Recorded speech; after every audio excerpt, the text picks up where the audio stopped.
धन्यवाद, thank you so much.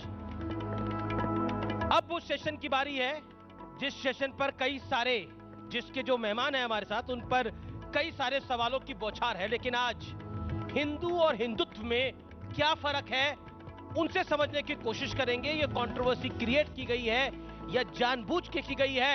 एक ऐसा सेशन जिसका आपको इंतजार था, हिंदुत्व को लेकर जो आपके दिल में सवाल है वो मेरे दिल में भी आज सवाल है।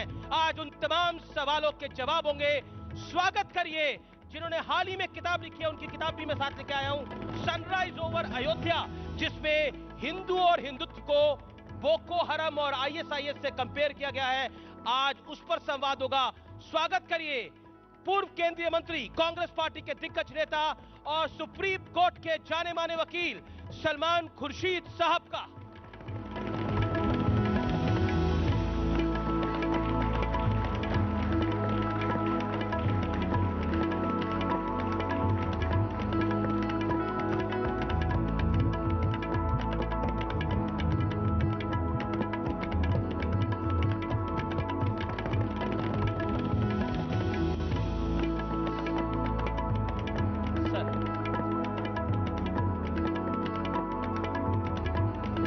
सलमान जी, आपका अभिनंदन है।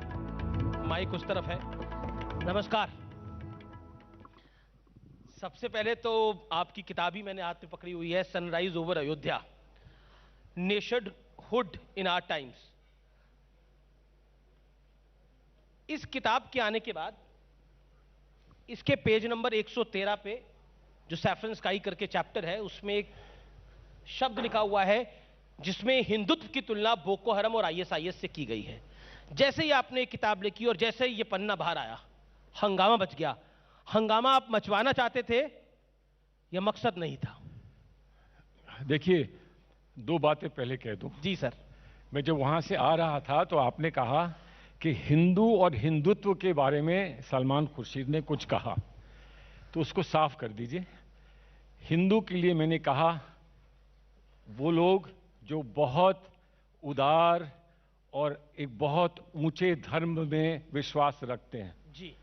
हिंदुत्व वो जो उस हिंदू धर्म को का दुरुपयोग करते हैं। ये बात पहले समझ जाइए।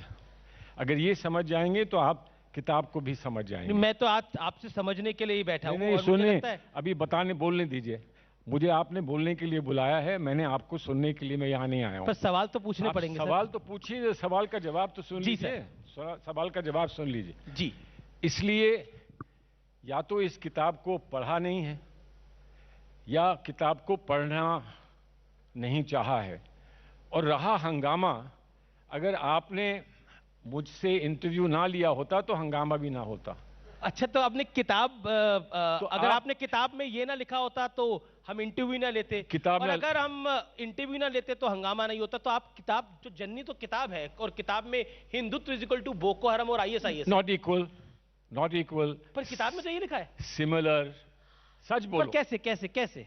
रुक जाइए, पहले कहो इक्वल नहीं है, सिमिलर। मैं तो कैसे बोलूंगा, आपको बताना पड़ेगा। किताब पढ़ लीजिए। मैं तो 113 पन्ने पे पढ़ा। किताब पढ़िए, वर्ड सिमिलर है कि इक्वल है ये बता दीजिए। अच्छा, how it is similar to Boko Haram और आईएसआईएस। अच्छा चलिए, आप ही की बात पे ऊपर रख लेते हैं। आप पहले सबके सामने इकबाल करिए कि इक्वल नहीं सिमिलर। प्लीज, सॉरी, पहले कहिए इक्वल नहीं सिमिलर। बोको हरम और आईएसआईएस सिमिलर। जवाब दूंगा ना भैया, सवाल का जवाब दीजिए ना। जवाब दूंगा, पहले कहिए इक्वल नहीं सिमिलर। मैं तो आपसे पूछ ही रहा हूं। सिमिलर। अच्छा, कैसे सिमिलर है? चलिए आप बताइए कैसे सिमिलर है। बोको हरम और आईएसआईएस के सिमिलर कैसे ताली बजा दीजिए, ये मान गए कि सिमिलर है, इक्वल नहीं है। ये सारा किस्सा इक्वल और सिमिलर का है। अब सिमिलर क्यों कहा? सिमिलर क्यों कहा? वो इस्लाम का दुरुपयोग करते हैं, और जो दुरुपयोग इस्लाम का करता है वो वैसा ही है जो हिंदुइज्म का दुरुपयोग। कैसे? आप बताइए ना। बोको हरम क्या करता है? औरतों के साथ रेप करता है, बच्चों की गर्दनें काटता है, सेक्स स्लेव्स बनाता है। हिंदुत्व ने कब ऐसे करा? बताइए ना मुझे, हिंदुत्व ने कब और कहां करा? देश छोड़िए, दुनिया में कहां करा? मैं इन सबसे पूछना चाहूंगा जी कि मैं यहां इस बात को लेकर आया हूं कि मैं लोगों को चुभने वाली बात कहूं। जब मैं कोर्ट में खड़ा हूंगा, मैं ये साबित करूंगा कौन क्या करता है। आज यहां इतनी अच्छी इतनी अच्छी सभा में मैं नहीं बताना चाहता कि कौन रेप करता है, कितना रेप करता है, कौन लिंच करता है, कौन मारता है। बोको हराम रेप करता है? रुकिए, बोको हराम सेक्स स्लेव बनाता है। हिंदुत्व ने कब सेक्स स्लेव बनाए दुनिया में? कहीं हो तो एग्जांपल दीजिए। आप तो लॉयर है, प्रूव करिए ना अपनी बात को। सिमिलर बोको हराम अरबी बोलता है, ये हिंदी बोलते हैं। बोको हराम, इसका मतलब ये नहीं कि एक ही बात हिंदी बोलने वाले ऐसे हैं। बात सुनिए, हिंदी बोलने वाले ऐसे नहीं, आप ऐसे हैं हिंदी बोलने वाले। मतलब मैं बोको हराम जैसा हूं? आप सुनिए, आप वो हैं,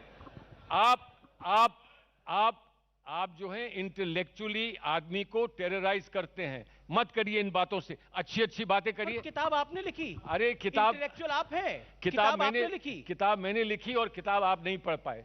माफ सर, मैंने तो पढ़ी। नहीं पढ़ पाए। अभी इसका तर्जुमा करा देता हूं, आप तर्जुमे पढ़ लेना अगर अंग्रेजी नहीं आती। चलिए, हो सकता है आपकी अंग्रेजी बहुत अच्छी हो, हम हिंदी बोलने वाले, मातृभूमि की भाषा बोलने वाले बड़े सिंपल लोग हैं। मातृभूमि की भाषा हम बोलते हैं मातृभूमि की भाषा। आपने बोला मैं तर्जुमा करा देता हूं, तो मैंने बोला कि मातृभूमि की भाषा इसलिए करा देता हूं कि आप अम्मा की गोद से अभी निकल ही नहीं पा रहे हैं। अंग्रेजी बोलना नहीं आती तो डजंट मैटर, लेकिन ये बुली नहीं कर पाओगे। अम्मा की गोद से निकल के इस लड़के को अब 40 साल की उम्र हो चुकी है। अरे तो अब तो अम्मा की गोद से तो ये लड़का निकल चुका है। अरे तो और जिस माँ की कोख से निकला है वो भी हिंदू थी और वो भी हिंदुत्व की बात करती थी। और जिस माँ की कोख से मैं निकला हूं, उस माँ ने मुझे सिखाया है कि हिंदुत्व जो है, हिंदू जो है, वो वासुदेव कुटुंबकम की बात करता है। कसम खा लो, वर्ड इज वन फैमिली की बात करता है। अच्छा, इसकी बात नहीं करता। अच्छा, जिस माँ की गोद से आप निकले हो, तो मैं भी बता दूं, मैं भारत माँ की गोद से निकला हूं, समझे? भारत माँ की गोद से निकला हूं। आप एक माँ की गोद से निकले हो, मैं पूरे भारत माँ की गोद से निकला हूं। और इसलिए कह रहा हूं, आपने बड़ा अच्छी बात बोली। नहीं, अच्छी बात करता हूं। आपने बोला मैं भारत माँ की गोद से निकला हूं, अच्छी बात है। लेकिन इस भारत माँ की गोद में जहां पर आप मंत्री बने, जहां आप आला मंत्री बने, जहां आप आला वकील बने, उस भारत माँ की गोद में हिंदुत्व को मानने वाले, आपके अकॉर्डिंग हिंदुत्व को मानने वाले बोको हराम और आईएसआईएस के बराबर हैं क्या? जिसने मेरा घर जलाया वो कौन था? जिसने वो करा वो गलत था। जिसने मेरा घर जलाया वो कौन था? जो इसने वो करा वो गलत था। अरे तो वो कौन था, नाम बताइए। पर हिंदुत्व ऐसा कहां है जो आईएसआईएस और बोको हराम? बात सुन लीजिए, एक छोटे से बात सुन लीजिए। ये आप एक बार नहीं, 10 बार, 5 बार, 100 दफा आप कहें, मैं नहीं मानूंगा। इसलिए कि मैं कह रहा हूं, जो दुरुपयोग करता है धर्म का, जो दुरुपयोग करता है धर्म का, वो हिंदू हो, इस्लामिक धर्म हो, क्रिश्चियन धर्म हो, उन सब के लिए मैंने ये कहा है और मैं कहता रहूंगा। जी, मैं तो आपसे एक सरल एग्जांपल मांग रहा हूं कि आप मुझे बताइए कि हिंदुत्व आप जो कह रहे हैं कि मैंने सिमिलर टू बोको हराम और हिंदुत्व और आईएसआईएस है, उसका एग्जांपल बताइए कि कब हुआ ऐसा। और मैं आपको 10 एग्जांपल ऐसे बता देता हूं कि बोको हराम और आईएसआईएस ने क्या कुछ करा। बोको हराम, मैं तो 1990 में कश्मीर का आपको एग्जांपल बता दूंगा जो आईएसआईएस से भी खतरनाक था। जहां एक हिंदू धर्म, कश्मीरी हिंदुओं को अपने घर से निकाल दिया गया और मस्जिदों से आह्वान हुआ। आप सुन लीजिए, यहाँ दंगा कराने के लिए मुझे बुलाया है क्या? नहीं, सवाल पूछने के लिए। आप बात सुन लीजिए, किसी ने हमारे सवाल पूछने पे दंगा हो जाएगा। आपके बोको हराम हिंदुत्व को, बोको हराम और आईएसआईएस तो मसला है। आईएसआईएस मेरे भाई, कुछ नहीं होगा। मेरे भाई, यही तो मसला है। जब आप सुप्रीम कोर्ट के सामने खड़े थे, जब गिड़गिड़ा रहे थे सुप्रीम कोर्ट के सामने और ये कह रहे थे कि बोलने की इजाजत होनी चाहिए इस देश में, और सुप्रीम कोर्ट ने आप पर रहम किया, उस बोलने की इजाजत दूसरों को भी दे दो, सिर्फ अपने लिए मत रखो। बोल रहे हैं आप तो किताब लिख रहे हैं। अरे तो आप भी लिख दो ना किताब। आप तो किताब लिख रहे हैं। अरे तो आप भी लिख दो किताब। यार कहां तक ये बोलते रहोगे? किताब लिख डालो अब। किताब आप तो किताब लिख रहे हैं और उस किताब के अंदर आपने सिर्फ यह नहीं लिखा, आपने बहुत कुछ लिखा। और आपने एक बारी मुझे बोला था कि मेरी किताब की अच्छी बातें तुम पकड़ा करो, सिर्फ बुरी बातें पकड़ते हो क्या? मैं जानना चाह रहा हूं कि आपको लगता है ये बोको हराम और आईएसआईएस की तुलना गलती हो गई? नहीं, सनातन धर्म को अच्छा कहना गलत हो गया क्या? सनातन धर्म की तारीफ है कि इसमें नहीं? और अगर सनातन धर्म की तारीफ है और मैं सनातन धर्म को इस देश का एक महान धर्म मानता हूं, विश्व का एक महान धर्म मानता हूं, तो उसकी बात आप क्यों नहीं करते हो? मैं तो उसी की बात कर रहा हूं। तो करो ना, कहो तो वही तो। अच्छा मुझे बताइए ना, मैं तो पूछ रहा हूं कि हिंदुत्व आपने बोला कि अमीश जी आप मानिए कि Hindutva is similar to ISIS और बोको हराम। मैं बोल रहा हूं आप प्रूफ करिए, 2 एग्जांपल बता दीजिए ना जो आपने किताब में लिखा। ये प्रूफिंग के लिए नहीं है। अच्छा एग्जांपल बता दीजिए। नहीं, ना एग्जांपल दूंगा ना प्रूफ दूंगा। एग्जाम्पल नहीं दूंगा, प्रूफ नहीं दूंगा। जो मैंने बात कह दी है उस पर आप विचार करें, सोचें, समझें। मैं नहीं चाहता हूं कि इस देश में गलत लोगों की बात कर करके हम इस देश में और बीच में लोगों में दूरी कराएं, मैं नहीं चाहता हूं। आपको लगता है आरएसएस और बीजेपी चाहते हैं तो कराएं, क्योंकि आपका वीडियो चलता है, आपका टीवी चलता है, लेकिन मेरी जिंदगी में देश पे लोगों को, हिंदू और मुसलमानों अच्छा, ये आपको लगता है ये जो किताब में आपने ये शब्द लिखा है, इससे प्यार बढ़ेगा बोको हरम से? Boko Haram is equal to love? Boko Haram, I am asking you. Love नहीं, your love jihad is equal to love. अरे आपके पास बहुत हैं अल्फाज, वो बोलो। अगर लव चाहते हो तो इस बात तो को जिहाद कर लो ना, इसमें पढ़ो सनातन धर्म क्या होता है, पढ़ो इसमें। सर, सनातन धर्म मुझे किताब से पढ़ने की जरूरत नहीं है, गीता में लिखा है। अरे गीता में लिखा है सनातन धर्म के बारे में, रखी होती है, रामायण में लिखा है। तो यहाँ गीता ला के रखी होती, गीता में लिखा है, यहाँ रामायण ला के रखी। अब मुझे हिंदुत्व समझना होगा, मैं सलमान खुर्शीद साहब की किताब पढ़ूंगा कि मैं भगवत गीता पढ़ूंगा? अरे आप भगवत गीता पढ़ेंगे तो थोड़ा समझ लेंगे। अरे आप भगवत गीता यहाँ लाए होते ना। भगवत गीता आपके लिए आपका चैनल नहीं चलाती है, ये किताब चला रही है आपका चैनल, इसलिए आप इसको लेकर आ गए। सर, भगवत गीता में लिखा है, शिशुपाल के भगवत गीता में भगवान कृष्ण ने एक बात को कहा है कि शिशुपाल के उन्होंने 100 गुना माफ कर दिए थे, 101 पे गर्दन उड़ा दी थी। तो अब आपकी नजर में तो भगवान कृष्ण भी हिंदुत्ववादी थे फिर? नहीं, भगवान कृष्ण हिंदुवादी नहीं थे। भगवान कृष्ण ने एक बहुत ऊंचे महान अवतार थे।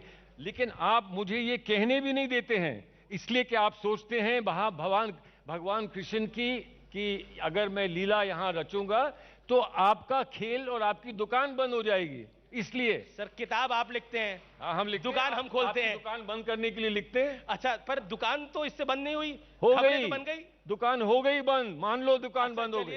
अभी तो मैं कांग्रेस की भी बात करूंगा आगे। राशिद अल्वी साहब ने बोला कि ये जो जय श्री राम बोलते हैं ये सब राक्षस है, ये जो अब आप इस पर क्या कहेंगे? उनको बुलाते हैं, उनसे पूछते हैं। आपकी राय क्या है? नहीं, मेरी राय क्या है, मैं तो मानता हूं जो जय श्री राम कहता है वो भगवान की लीला करता है। मैं ये कहता हूं कि अगर मैं होता तो गांधी जी की तरह हे राम कहा करता, या फिर अगर जय श्री राम कहना होता तो मैं बिहार में जैसे मेरे साथी कहते हैं मैं जय सिया राम कहता। सीता जी को मत भूलो तो जय सिया राम कहो, हम ये कहते हैं। हम ये नहीं कहते हैं आपसे कि अल्लाह अकबर कहो, हम कहें जय सिया राम कहो, हम ये कहते हैं। लेकिन ये आपको चुभती है, ये बात आपको अच्छी नहीं। लेकिन खुर्शीद साहब, आपको नहीं लगता आपने बैठे बिठाए, कांग्रेस के आपके कुछ साथी कहते हैं कि आपने बैठे बिठाए भारतीय जनता पार्टी को एक मुद्दा दे दिया जिससे कांग्रेस बैकफुट पे आ गई है? तो आपने, मनीष तिवारी ने, मैं यहाँ आ गया तो मुद्दा दे दिया, मैं नहीं आता तो मुद्दा ना देता। अरे नहीं, किताब ने मुद्दा दे दिया। बीजेपी ने प्रेस कॉन्फ्रेंस करी इस पे जी। होने दो, किसने प्रेस कॉन्फ्रेंस? बीजेपी ने। अरे बीजेपी प्रेस कॉन्फ्रेंस तो टटपूंजिए हैं, वो तो किसी चीज पे प्रेस। अच्छा, बीजेपी वाले टटपूंजी हैं, किसी चीज पे बैठ जाते हैं, प्रेस कॉन्फ्रेंस कर लेते। अरे किताब पढ़ी होती मुझसे। वो कहते हैं आपने हिंदू धर्म को गाली दी है। किसको हिंदू धर्म को? बीजेपी कहती है। इसमें हिंदू धर्म गाली दी है। वो कह रहे बोको हरम और आईएसआईएस की तुलना हिंदुत्व से करने की। धर्म के बारे में क्या कहा है? अच्छा सलमान खुर्शीद साहब, ये बताओ कि हिंदू धर्म के बारे में क्या? मैं आपसे एक सवाल पूछता हूँ, क्यों जिन लोगों से छुपा रहे हो? मैं क्यों छुपाऊंगा किसी से? किताब सबके सामने है, मैं कहता हूँ लोगों को आवाज, क्या मैं पढ़ दूं? 113 नंबर पेज पढ़ ले, ना रेफरेंस का ही उसमें बहुत कुछ। अच्छा रुक जाइए, 119 नंबर पेज पढ़ ले, उसमें बहुत कुछ है। अच्छा 340 रुक जाइए, अरे रुक जाइए। अच्छा एक बात बताइए खुर्शीद साहब, बिल्कुल आखिरी दौर में हम चर्चा की, मैं एक आपसे सवाल पूछना चाहता हूं। आप मनुष्य को पीला पीला रंग दिया है, बस एक ही चैप्टर के आगे गए नहीं है, ना पीछे ना आगे। अच्छा मैं आपसे सवाल पूछता हूं, एक मनुष्य आप अपनी किताब का जिक्र कर रहे थे, तो मैं एक सवाल आपसे पूछता हूं, ये अध्यात्म वाला थोड़ा सवाल है, मुझे लगता है कि आप जवाब देंगे। पूछिए। मनुष्य और आत्मा को अलग कर सकते हैं हम? किसको? व्यक्ति और आत्मा को अलग कर सकते हैं? पता नहीं, तो बड़ा फलसफा है, आप तो फिलॉसफी है। जी। व्यक्ति और आत्मा को अलग नहीं किया जा सकता, जब तक कि व्यक्ति को, अगर आप फिजिकल फॉर्म कह रहे हैं, जो हमारा फॉर्म होता है, जब आत्मा हमको फॉर्म को छोड़ के जाती है तो आत्मा कहीं और जाती है, भगवान के पास जाती है, जहां जाती है आत्मा। लेकिन जो हमारा फिजिकल फॉर्म होता है वो यहीं छोड़ जाती है, आत्मा छोड़ जाती है ना, तब आत्मा और तो अलग नहीं किया जा सकता आपकी राय में? अरे जब मर जाते हैं तो अलग हो जाते हैं भैया। मर जाते हैं तो अलग होते हैं, अलग वैसे तो अलग नहीं होती वो आपके हिसाब से? नहीं, जब तक जिंदा है। तो मुझे बताइए, अभी तो आत्मा है। हिंदू की आत्मा हिंदुत्व है, अलग कैसे हो? नहीं, आप कौन होते हैं बताने वाले मुझे? नहीं, ये है, मैं मानता नहीं हूँ। अच्छा, इस्लाम और इस्लामिस्ट अलग है? नहीं, इस्लामिस्ट तो कोई शब्द ही नहीं है इस्लाम में। अच्छा, इस्लाम में क्रिश्चियन और क्रिश्चियनिटी अलग है? नहीं, क्रिश्चियनिटी और क्रिश्चियन अलग कैसे हो सकता है? फिर क्रिश्चियन और क्रिश्चियनिटी अलग नहीं, इस्लाम और इस्लामिस्ट अलग नहीं, तो हिंदू और हिंदुत्व अलग कैसे? तो इसलिए अलग है कि जब आप राम धुन सुनते हैं तो उसमें हिंदुत्व नहीं है। जब महात्मा गांधी की बात सुनते हैं तो उसमें हिंदुत्व नहीं है। अब महात्मा गांधी भी हिंदू नहीं है आपके लिए महात्मा गांधी भी हिंदू नहीं है। लेकिन अगर महात्मा गांधी हिंदू नहीं है तो आप हिंदू धर्म को समझते ही नहीं हैं। आप जानते हैं महात्मा गांधी आपने बोला हिंदू नहीं है, मुझे लगता है कि महात्मा गांधी नहीं, आपके लिए नहीं है। आपने बोला, मैं तो कहता हूं मैं क्यों समझूंगा महात्मा गांधी हिंदू नहीं है? अरे तो फिर क्या कह रहे हैं? मैं क्यों, आप बोल रहे तो हो बताओ ना, महात्मा गांधी सर, इस देश के अंदर हिंदुत्व क्या है मैं आपको बताता हूं। सहनशीलता क्या होती है? 500 सालों का इंतजार करके रामलला का मंदिर बना, अपने रामलला का मंदिर। अच्छा। और तब भी हिंदू ने कोर्ट से परमिशन मिली तो मंदिर बनाया। अब आप मुझे बताइए, ऐसा कहीं दुनिया में हुआ हो तो बता दीजिए। क्रिश्चियनिटी में हुआ हो, इस्लाम में ऐसा हुआ हो? नहीं हुआ। किताब तो आप पढ़ते नहीं हो। इसमें पूरा एक चैप्टर इसी के बारे में है इस चैप्टर। और हमने सबने कहा है कि भगवान राम का मंदिर अयोध्या में बना है, इसका हम स्वागत करते हैं। किताब में क्या लिखा है? लेकिन मैं किताब में क्या लिखा है? सहयोगी, sunrise over Ayodhya, not sunset. नहीं भी आई, समझ में आई? अभी भी समझ में नहीं आई। अंग्रेजी के माशाल्लाह बड़े खिलाड़ी हैं, हम तो मातृभूमि की भाषा को समझते हैं। और बिल्कुल आपने एक आपसे मैं सवाल पूछना चाहता हूं। गुलाम नबी आजाद तो आपके मित्र भी हैं, आपके साथ मंत्रालय में भी रहे, उन्होंने भी आपकी बात का विरोध किया है। क्या किया? उन्होंने कहा है, अब सुनिए, उन्होंने कहा है कि किसी के विचार से मतभेद हो सकता है, लेकिन आईएसआईएस और बोको हरम की से तुलना बिल्कुल ठीक नहीं है, ये गलत है। एक मिनट, इसको जरा हल्के रिपीट कर दीजिए, सब लोग सुन लें। जी, उन्होंने गुलाम नबी आजाद ने क्या कहा? गुलाम नबी आजाद ने बोला किसी के विचार से मतभेद नहीं है। आप बताइए। उन्होंने कहा कि मैं हिंदुत्व से अग्री नहीं करता हूं, मैं उसका विरोध करता हूं, ये कहा। लेकिन इसकी तुलना बोको हराम से नहीं करनी चाहिए। तो गुलाम नबी आजाद, बताइए। गुलाम नबी आजाद खुद ही मान रहे हैं उन्होंने क्या बोला? सुनो ना जी, हिंदू धर्म का तो विरोध नहीं करते ना गुलाम नबी आजाद। उन्होंने बोला तुलना ही ठीक नहीं है। अरे हिंदुत्व का वो विरोध क्यों करते हैं, वो क्यों नहीं बताते हैं? वो कह रहे तुलना ही ठीक नहीं है। वो हिंदुत्व का विरोध क्यों करते हैं, ये क्यों नहीं बताते हैं? चलिए बात सुनिए। जी सर। आधे अधूरी बातें कहकर, मैं तो पूरी बात बता रहा हूं। अरे मैं उसमें से आधी आप पकड़ रहे हैं। मैं आपसे पूछ रहा हूं, हिंदुत्व का विरोध क्यों करते हैं गुलाम नबी आजाद? क्यों करते हैं बता दें। हो सकता है मेरी वजह से करते वो तो कह रहे हैं कि तुलना ही गलत है। तुलना गलत है, पहला तो शब्द पढ़िए। अच्छा चलिए, पहला सेंटेंस क्या कहता है? आपने अपनी किताब में जनेऊधारी अवतार पे भी लिखा राहुल गांधी के। नहीं, मैंने ये आपने बोला कि ये जो जनेऊधारी अवतार है कांग्रेस का, क्या है उसमें क्या प्रॉब्लम? मैं सवाल पूछ रहा हूं आपसे, क्या आपको लगता है कि वो गलती थी कांग्रेस की गुजरात चुनाव में राहुल गांधी का जनेऊधारी अवतार दिखाना? नहीं, अवतार कोई दिखाना चाहता है, आप मेरा अवतार दिखा रहे हैं, मुझे कैसा बता रहे हैं, वो सब लोग थोड़ी मान। कांग्रेस नहीं बताया था ना? अरे सब लोग नहीं मान लेंगे। कांग्रेस में मैं भी तो हूं भाई। जी। हर चीज कांग्रेस की आप मुझे समझा रहे हैं, मैं भी तो कांग्रेस में हूं। राहुल गांधी जी जनेऊ पहने, मैं उनका स्वागत करता हूं। राहुल गांधी जी मंदिर जाएं, मैं उनका स्वागत करता हूं।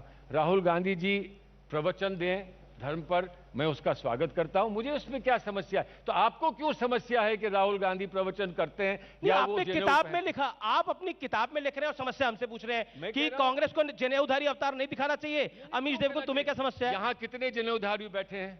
यहाँ कितने बैठे हैं, उनको क्यों नहीं आप लिखा? तो आपने, मैंने नहीं लिखा आपने। जिसने कहा और जिसको आपने दोहराया उसके बारे में लिखा। क्यों लिखा? मैं जानना चाह रहा हूं। इसलिए लिखा कि हिंदू धर्म में कोई जनेऊधारी है और जनेऊ पहनना चाहता है तो हम उसका स्वागत और आदर करते हैं। ये आदर शब्द आप जानते नहीं, स्वागत शब्द आप जानते नहीं। मैं तो सारे शब्द क्या बताऊं? अरे आदर भी जानता हूं, अगर जानते होते, जनेऊ भी जानता हूं। अगर जानते होते तो वो शब्द इस्तेमाल करते। अच्छा, किस मतलब मैं वही जान रहा हूं कि ये लिखा किस लिए, कि जनेऊ नहीं दिखाना चाहिए था? मैं वही जानने की कोशिश कर रहा हूं। जनेऊ तो अंदर पहना जाता है, मैंने जनेऊ ऊपर नहीं देखा। तो बाहर दिखा के गलती करी? नहीं, मैं कह रहा हूं कि जहां मुझे समझ है वो ये है कि जनेऊ अंदर पहना जाता है और जनेऊ का प्रचार नहीं किया जाता है। जनेऊ एक पर्सनल चीज है, उसका प्रचार नहीं किया जाता है। तो उस पर चर्चा क्यों कर रहे हैं? उसको कांग्रेस ने प्रचार किया, किसी को पता थोड़ी था राहुल जी किया तो डालते हैं। अगर किया तो उसको बुलाया होता जिसने किया, मैंने तो नहीं किया तो ना। गलत कर दिया प्रचार। मैं क्या जानता हूँ गलत किया, अच्छा किया, बुरा किया। हाँ भी नहीं बोलना चाहते, आप ना भी नहीं बोलना चाहते। मुझे तो गाना याद आता है, ना इनकार करना चाहते हैं ना इकरार करना चाहते। इसलिए कि आप ना इनकार करने देते हैं ना इकरार करने देते हैं। जो मैंने करिए सर, माइक अरे सुनिए, नहीं कुछ नहीं, इसलिए कि मैं कुछ बात कहता हूं उसका आप बतंगड़ बनाते हैं, तो मैं आपको मौका नहीं दे रहा हूं। आज पूरी शाम आपकी बेकार गुजर गई और लोग कहेंगे कि यार आज तो अमीश बिल्कुल बेकार निकले, कुछ नहीं कर पाए। सर ऐसा होता है कि अरे हमारे भी कुछ चाहने वाले बैठे हैं, आपके बहुत सारे चाहने वाले बैठे हैं, लेकिन सब जज करेंगे। मेरे को लगता है कि आप जितनी बेबाकी के साथ जवाब दे रहे हैं, जोरदार तालियां तो होनी चाहिए सलमान खुर्शीद साहब के लिए। जोरदार। अब इन्होंने नई चाल चली है कि इस तरह से नहीं। देखिए हमारे सवाल आपको चाल लग रहे हैं, और जो चाल आपके साथ चल रहे हैं ममता बनर्जी, उनको आप कुछ नहीं कह पा रहे। ममता बनर्जी कह रही है कि विदेश घूमकर राजनीति नहीं होती, वो राहुल गांधी पर कह रही है। कहने दीजिए, राहुल गांधी जी उनसे बात करेंगे, उनसे पूछेंगे तो मैं ऐसा क्यों कह रही हूँ। वो राहुल जी का मजाक उड़ा रही है एक तरह से। नहीं, क्यों मजाक उड़ा रही है? हम दीदी का मजाक नहीं उड़ा रहे। खिला होबे वो कहती हैं तो हम भी कहते हैं खिला होबे, कोई मजाक नहीं उड़ा रहे हैं। ये तो पॉलिटिक्स में बातें की जाती हैं, कही जाती हैं, हर चीज को बहुत सीरियसली लेना नहीं चाहिए। उनका कहना है कि Rahul Gandhi part time politician. नहीं, पार्ट टाइम पॉलिटिशियन नहीं, मैं तो आपके बाहर दोस्तों को बोलकर आया हूं, मैं भी पार्ट टाइम हूं। आज 4 बजे मैंने आपके स्टाफ को बोला था कि मुझे 4 बजे से पहले मत बोलना, मुझे सुप्रीम कोर्ट में बहस करनी है, तो मैं 4 बजे से पहले नहीं आऊंगा। तो मैं भी पार्ट टाइम। लेकिन कांग्रेस भी पार्ट टाइम भी बनी जा रही है देश के लिए। नहीं, कोई बात नहीं है। प्रोफेशनल्स जो होते हैं, प्रोफेशनल्स कई काम करते हैं, मल्टीपल पर्सनालिटी होती है। जिन लोगों को कुछ काम नहीं, सुबह कुर्ता पहना, पजामा पहना और बाहर निकल गए और पॉलिटिशियन बन गए, उन पॉलिटिशियन से ये देश नहीं चलेगा। जी, अब क्योंकि यूपी का चुनाव है, तो क्या आपको लगता है कि भारतीय जनता पार्टी को कांग्रेस हरा देगी इस बारी उत्तर प्रदेश में? भारतीय जनता पार्टी अपने आप को हरा देगी। हमारी पार्टी, कांग्रेस पार्टी मेहनत कर रही है, हमको एक अच्छा नेतृत्व प्राप्त हुआ है, हम मेहनत कर रहे हैं, एक दूरदर्शी हमने कार्यक्रम बनाया है और हम उम्मीद करते हैं कि इस दफा हम अपनी पहचान एक बार फिर उत्तर प्रदेश में बना के दिखाएंगे। अगला सवाल है, मनीष तिवारी की किताब रिलीज हुई है और उस किताब में लिखा गया है कि 26/11 के बाद एक्शन होना चाहिए था, ऐसा नहीं हुआ, ये संयम नहीं, ये कमजोरी है। आप भी उस सरकार में मंत्री थे। मैं इतना आपसे बता सकता हूं कि एक्शन हुआ था। मैं फॉरेन मिनिस्टर, पर दिखा नहीं। मैं फॉरेन मिनिस्टर रहा हूं, हर चीज दिखाई नहीं जाती। चोली के मनीष तिवारी क्यों लग रहा है? चोली के पीछे क्या है ये पूछा नहीं जाता, ये पूछा नहीं जाता, समझे? थोड़ा डिप्लोमेसी में और इंटरनेशनल रिलेशन में थोड़ा सा पर्दा रखना जरूरी होता है। अब उन्होंने क्या लिखा है, आज किताब में क्या निकला है, उस पर आगे टिप्पणी करेंगे। आज मैं क्या करूं, आज तो किताब भी यहाँ नहीं है। उनकी किताब तो आप ले आए होते। सर, क्योंकि आपने चोली के पीछे की बात करी, हम सबके घर में माँ, बहन, बीवी, बेटी सब है, तो मुझे लगता है कि चोली के पीछे क्या होता है आपको भी पता है, हमें भी पता है, तो फिर मुझे नहीं लगता उसको किसी को बताने की जरूरत नहीं है। नहाते सब कपड़े उतार कर ही हैं, सबको पता है, पर मंच पे बोला नहीं जाता वो। लेकिन 26/11 के बाद, लेकिन 26/11 के बाद सुनिए, इतना बड़ा गाना क्यों चला है कि चोली के पीछे क्या है? T T T. गाने तो बहुत चलते हैं सर। तो चलते ना गाने, इसलिए चलते हैं कि जो आदमी को जितनी समझ होती है, उस समझ के लिए जो आप मीडिया के लोग होते हैं, मीडिया के लोग होते हैं, उतना एक वो भी है डांस, वो एक है पप्पू कान डांस साला, क्या करूंगे अब आप? गाने तो कई सारे हैं। नहीं, पप्पू कान डांस ये तो कभी किसी ने कहा ही नहीं है, ये तो कभी किसी ने दुनिया में कहा ही नहीं है कि कोई डांस नहीं कर सकता है जी। मसला जो हो गया है वो डांस कराने वाले का हो गया है। अच्छा, डांस करने वाले का नहीं है, डांस कराने वाले का है। हाँ। कि इसको उंगलियों पे ऐसे मैं डांस कराता हूँ, आज पूरी शाम मुझे डांस कराने की कोशिश कर रहे हैं। हम क्यों आपसे डांस कराएंगे सर? हम लग रहा है ना, हम आपसे क्यों डांस कराएंगे? लेकिन ममता बनर्जी के ऊपर कांग्रेस घबरा क्यों रही है? मतलब डर रही है कांग्रेस पार्टी? मैं घबराया वो लग रहा हूँ? मैं आपसे पूछ रहा हूँ, मतलब अब जवाब क्यों नहीं दे रहे? अगर बीजेपी ने बोला होता तो आप बोलते कैसे हिम्मत हो गई उनकी बोलने की? मैंने कभी कहा बीजेपी को हिम्मत कैसे हो गई? बीजेपी पावर में है, बीजेपी कहती है, उलझुल बातें। ममता बनर्जी क्यों कह रही है? नहीं, कह रही है तो कह रही है, मैंने आपसे कह दिया। वो थर्ड फ्रंट, वो एक बड़ा फ्रंट बना रही है जिसमें शरद राव पवार भी है। बनाए, स्वागत है, बनाए, कौन मना कर? वो कहती है कांग्रेस देश का विपक्ष अब नहीं हो सकती, इनडायरेक्टली। अरे वो कह रही है, इनडायरेक्ट क्यों कह रही है? डायरेक्ट कह दें, कोई प्रॉब्लम नहीं है। हमको भी तो अपनी पार्टी में विश्वास है। जो हमारी पार्टी में विश्वास नहीं रखते थे वो ममता जी के पास चले गए हैं। Goodbye, thank you. वो यहाँ नहीं है, हम तो यहाँ हैं, तो हम यहाँ हैं और हम यहीं रहेंगे। लेकिन क्या आपको लगता है कि इतने सारे नेता आपकी पार्टी को छोड़ के चले गए, ये एक सेटबैक है कांग्रेस पार्टी के लिए? यूपी के अंदर जितिन प्रसाद ने छोड़ दिया, जब भी घास, ज्योतिरादित्य सिंधिया साहब ने छोड़ दिया। जब भी घास को काटा जाता है ना तो नई पौध निकलती है, नई घास निकलती है अंदर से। तो मौका तो है, ये बेकार थे लोग, नए लोग निकलेंगे। ये बेकार लोग, नए लोग जो गए छोड़कर? नहीं, बेकार क्यों थे, जैसे थे। तो घास बढ़ जाती है, जो फालतू घास होती है वही काटी जाती है ना। तो फालतू घास, आपने एग्जाम्पल दिया, फालतू घास तो काम आती है ना, उसको तो उसको चारा बनाते हैं ना, उसको तो किसका चारा बन गए ये लोग? उसको गाय भैंस को खिलाते हैं ना, तो वो तो बन गए चारा बीजेपी का, तो चले गए बेचारे, चले गए, जाने दो। तो आप मानते हैं कि इनकी अब आवश्यकता नहीं थी ये? ठीक है, चले गए। आवश्यकता की बात नहीं होती है।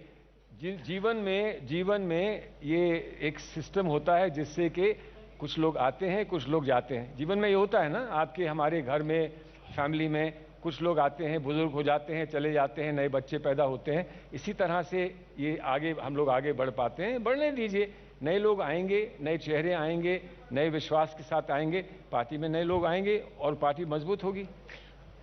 G23 के बारे में सलमान खुर्शीद क्या सोचते हैं? अब हालांकि G22 हो गया। आप जो अब कह रहे हैं, मैं तो ये कह रहा हूं कि मैंने उनके बारे में कभी नहीं सोचा उनके बारे में। और उन्होंने सोचा हो ना सोचा हो, लेकिन जब आपने आज़ाद साहब का नाम लिया तो हाँ, एक दफ़ा हंसकर मैंने ये ज़रूर कहा था कि G23 से G1 पर कैसे आ गए।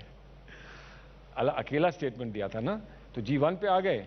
तो सब चलता है, कोई दोस्त है बाप साथ बैठते हैं, कभी कोई किसी से कुछ लिखवा लेता है, कोई तो आज़ाद साहब खफा क्यों है? नहीं, खफा नहीं है आज़ाद साहब, खफा नहीं है आज़ाद साहब की। अलग थलग क्यों है फिर? नहीं, अलग थलग भी नहीं है।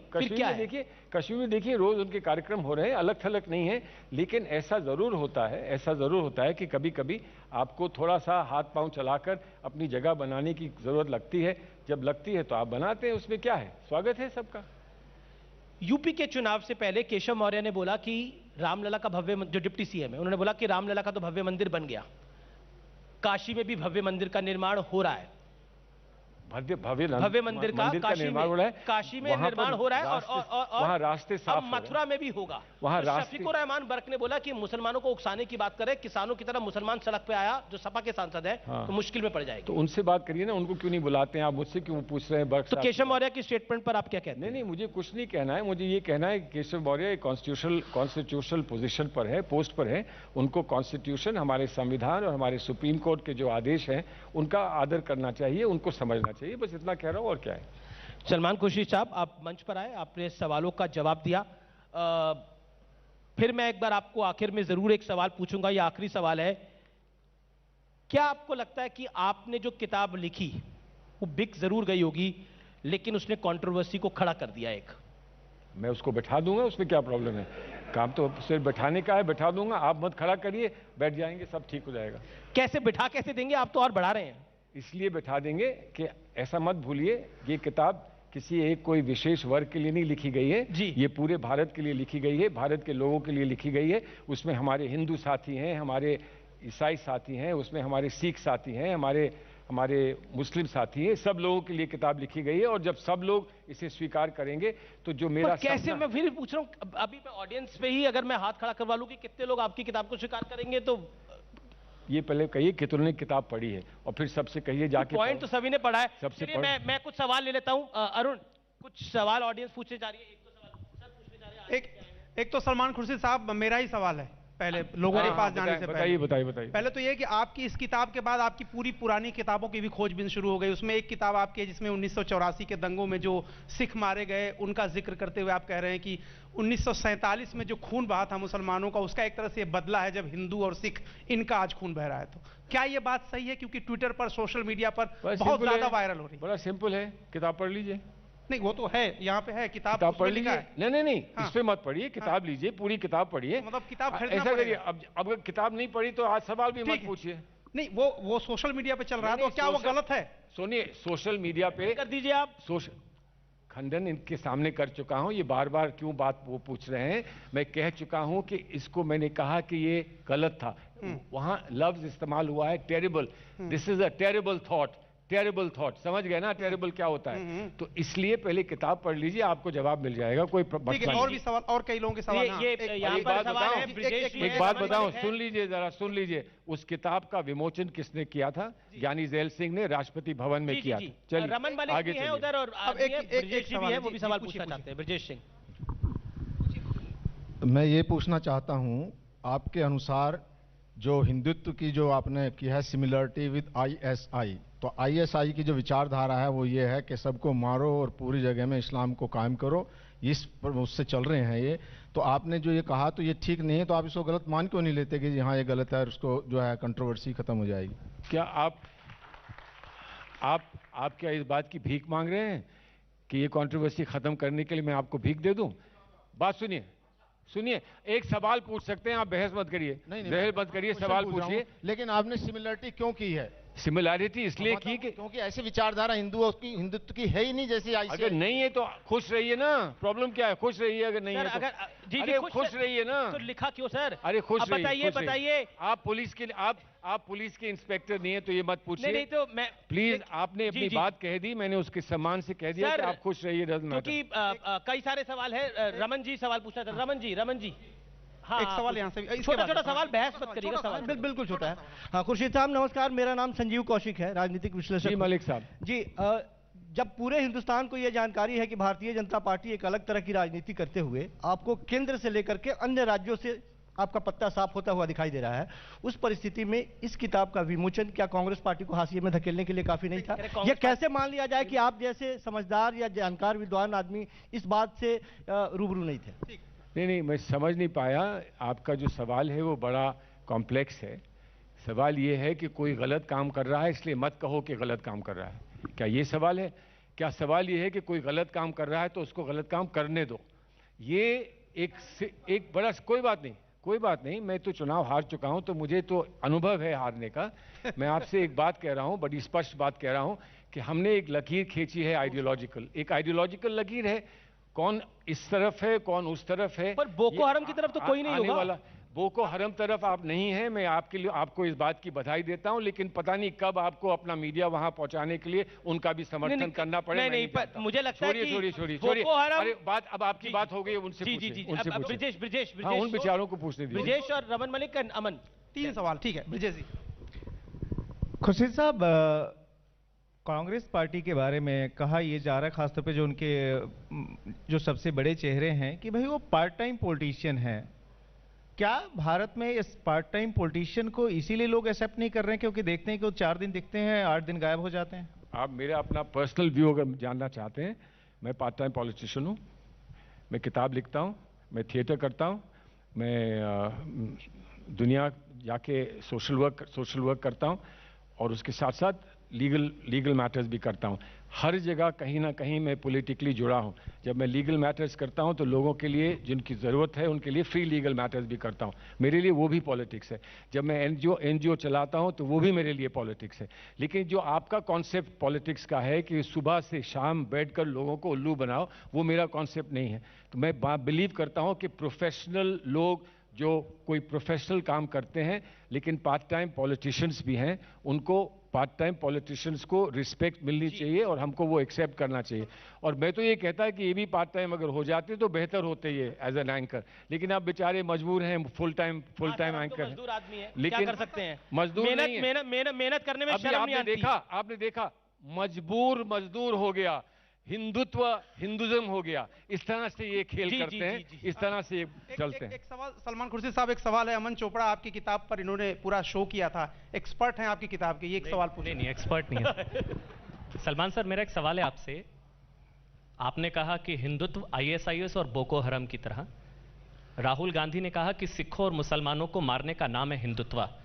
विचारों में इतनी समानता, इत्तेफाक है, संयोग है? राहुल गांधी के भी विचार वही और आपके भी विचार वही। क्या पार्टी का समर्थन है आपकी किताब को? देखिए, पार्टी का मेरी किताब को समर्थन हो या ना हो, लेकिन हमारी पार्टी में इतनी आज़ादी है, थॉट प्रोसेसेस की आज़ादी है कि आप पार्टी के दायरे के अंदर जो सही समझते हैं, हो सकता है हर एक को सहमति ना हो पार्टी में उस बात से, लेकिन हमारी पार्टी एक लाइव पार्टी है। हमारी पार्टी वैसी नहीं है जैसी बीजेपी की है, जिसने एक ने कह दिया तो एक ने सबने उंगली उठा दी। वो हमारे यहाँ नहीं है। हमारे यहाँ आपस में विचार विमर्श होता है, हमारे आपस में डिसएग्री करते हैं और अंततः फाइनली हम लोग बैठकर ये तय करते हैं कि पार्टी की ऑफिशियल लाइन क्या होनी चाहिए। राहुल जी ने जो कहा है मैं उसका स्वागत करता हूँ, इसलिए स्वागत करता हूँ कि अगर वो कुछ और कह देते तो मेरे लिए आप जो सवाल पूछते वो बड़ा डिफिकल्ट हो जाता। जी तो जी, एक इसलिए एक वो सवाल हितेश और रमन जी। जी एक सवाल रमन जी का। हाँ रमन जी पूछिए। एक तो खुर्शीद साहब, दूसरी पॉलिटिकल पार्टी के लोगों को कुछ भी एक डेरोगेटरी सा बोल देना बहुत अच्छी बात नहीं है। Not from a season politician from you. कब कहा मैंने डेरोगेटरी? अभी आपने बोला रचपूंजी हैं, कर देते हैं। टटपुंजी तो है उनके यहाँ, हमारे यहाँ भी हैं, सब जगह हैं। भाई साहब मैं भी हूँ भाजपा में, मैं टचपुंजिया नहीं, I take personal offence against it, but anyway आप टटपुंजिया इसलिए नहीं साहब, मेरे को आप नहीं है तो फिर why do you take offense? सुनिए सुनिए सुनिए, अभी why मैं do you प्रूव take करता हूँ। offense? एक मिनट। अच्छा एक बात मुझे बताइए, आई एम सॉरी अगर आपको बुरा कुछ लगा है, आपके बारे में कुछ कहा होता तो I would say I am sorry, लेकिन किसी और के बारे में लगा है तो देखेंगे। वो भी यहाँ बहुत कुछ कह के गए मेरे बारे में, आई एम सॉरी, मेरे बारे में बहुत कुछ कह सुनिए मैं अभी आपको संक्षेप में आप एक तो दूसरों के अम्मा के लिए बात कर रहे हैं। आपने 12 दिसंबर 2013 को एक बयान दिया था कि एक माइनो आंटी जो है वो पूरे भारत की अम्मा है। वो क्या था?